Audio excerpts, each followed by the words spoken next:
Bundy. And now your bridal party, help me welcome Amanda and Brian. Right behind them, we're bringing in Lori and Mitch.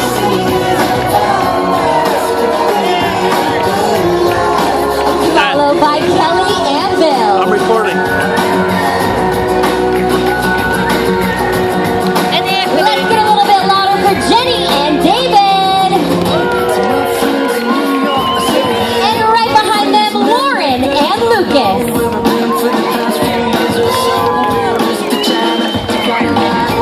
And now let's welcome Beth and Ian.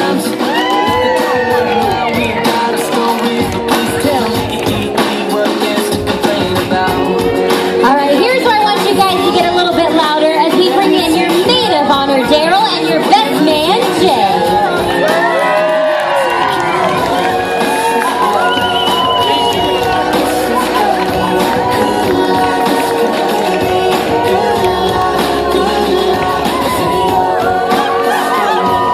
And now, if I can have each and every one of you, please help me give the biggest round of applause you have as I introduce to you Mr. and Mrs. Michael Weber.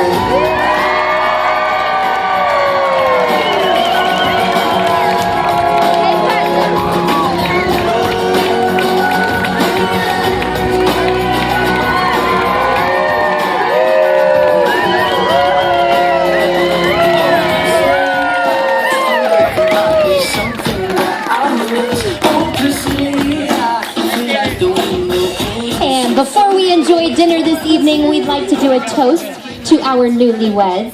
So if we could transition into that as we do, I'd like to welcome our father of the bride, Bill, and also our best man and maid of honor. We have the microphone right here on our cocktail table.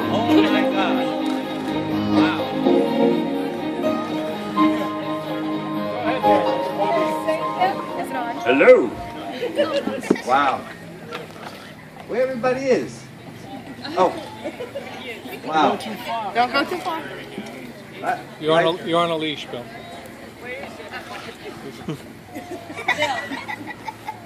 Oh, okay. I can't be serious. Everybody knows me. Actually, I toyed with the idea of writing a speech. But that wouldn't work for me. It wouldn't work for me because it would be like reading a novel. It wouldn't come from the heart. What I'm going to say to you comes right from the heart. I have no idea what I'm going to say. What I'm going to say. Susan, this isn't about you and I, but I love you with all my heart. I always have and I always will. 28 years ago, you presented me with a beautiful little package. Beautiful little girl who grew up to be such a wonderful woman. Katie. Ah, you're amazing. You've never ever disappointed me. I love you so much. At dinner the other night, I heard something that absolutely blew me away. And I'm going to tell you a little story now. Some 30 years ago, 30 some odd years ago, God, time flies when you're having fun. I was up on the second floor at 2000 Marcus Avenue, looking down in the parking lot, standing next to my friend. And this beautiful woman was walking into the building. And I turned to my friend and I said, I'm going to marry that woman. And I did. Well, last night at dinner, I overheard someone say, Katie, when she first met Michael, now I didn't even know Susan at the time. And I said I was going to marry her, and guess what? I did. Now, I don't know whether Katie knew Michael at the time, but last night at dinner I heard when Katie first met Michael, she turned and said, I'm going to marry that guy one day. We've always been on the same page. I love you. You've never, ever disappointed me. And for that, I'm ever thankful. Michael. I don't know whether you remember or not the night that you asked for Katie's hand. And I don't know whether you understood my reaction. But from that night on, I accepted you into my family as if you were my son. I love you with all my heart, and I always will. So this is about the formal bringing you into our family. But from that night on, you were part of my family with an equal vote. And I love you. So God bless.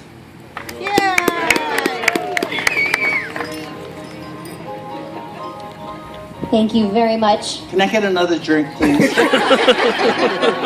Someone get this man a champagne glass. For our next toast this evening, I believe we have our maid of honor.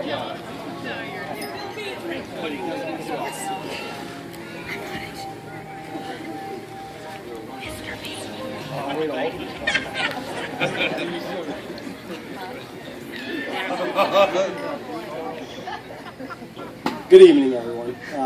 Daryl and I, maid of honor and the best man, we're going to do our speech together. We kind of have a story to tell. So Daryl's going to start it, and I'll hopefully finish it. So, this is the coolest day ever because Jay and I are best friends, and we just watched our best friends get married. And so, we were going to talk about what Mr. Bill said about the story about how Katie said that she knew she was going to marry Michael the minute they met. But he kind of, blew that for us. So, should have coordinated. So, I'm going to talk about the day that I met Katie. Was on the AE5 hall at JU in 2005, and we went to this AE5 rush event thing, and I saw you, and I was like, I don't know, I just looked at her and I was like, that girl's gonna be my best friend. We're from Pennsylvania, we're so cool, we're awesome, this is gonna be great. And then 2 days later, I see this kid in the cafeteria wearing this Hot Dog Johnny's t-shirt from Buttsville, New Jersey, right? And I'm like, what? Where's that guy from? We're in Jacksonville, Florida. What's happening here? So then I went and I stalked Mike. I was like, where are you? Who are you? I know we know the same people, whatever. So then, I'm just taking this over now. So then we did go up to the Sigma Nu Hall where he was living with Jay. And we were all hanging out, and Katie and Mike met. And that's when Katie said, I'm going to marry Mike someday. And that was 10 years ago. 10 years. And I think it's really cool to watch two people, two perfect strangers, meet each other and watch their entire relationship develop until today. Now you can talk. Well, I got a little off. Mike, when we first met, you saved me in a sense, helping me through college, and I helped you through college. We were compatible. And going forth, when you came to the Sigma Nu Hall, and we started hanging out, and then the girls met us, it was obvious how compatible you two were. And Darren and I talked about this last night. We just knew. There's no explanation. You just could tell. You two would be here one day, and we'd all be standing around you, watching you two smile and giggle and kiss and say, I do. And it's awesome. And Katie, I just want you to know, this guy helped me through the hardest of times. He made me a better person. He's going to make you such a better person. He's really... And no. And not in a bad way. But he is a great man, and thank you so much for being together. And so here's to the past 10 years and 10 plus and many more. We love you. Thank you very much. One more time, I want to invite each and every one of you to raise your glass high in the air, as high as you possibly can. And let's all toast to not only the last 10 years, but the next 50 to 100 years. Everyone say cheers. Cheers. And on that note, I hope you guys have worked up an appetite because the wonderful staff of Big City Catering has prepared a delicious buffet dinner for you. Just so you kind of know